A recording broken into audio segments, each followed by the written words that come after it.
Every day we learn something new about COVID-19. You can't stop it. We didn't know that would be the end of life as we know it. It literally shut down the whole world. In early April, paramedics in Yonkers, just north of New York City, were getting nearly 700 calls a day. Double the normal volume, says Captain AJ Briones. More importantly right now is we got to get our oxygen.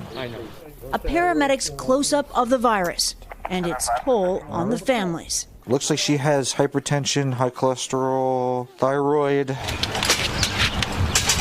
Because of the risks, the hospitals aren't letting family members in. So these poor people they can't even say goodbye to their family. They can't say, no, I love you, hold their hand. It's sad. Can't come see you.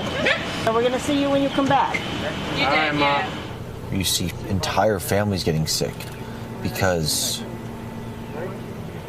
we all want to take care of each other. It's like it uses our humanity against us. A paramedic's job is to save people's lives, but at the height of the crisis, they often couldn't. If we're unable to revive them, we would call time of death in the field.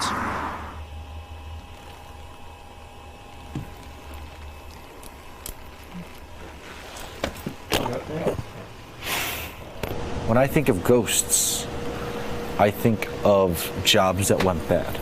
Saying that we can not be affected by the things that we see is like saying that we could walk on water and not get wet. As long as you do the right thing, death never takes a patient from me. He always has to fight me for it. The rest of the country is starting to have spikes. So areas like Florida and Texas now have huge numbers and are going through what we went through in March and April. You'll have moments when you question your own abilities and perhaps your sanity, but you'll rise.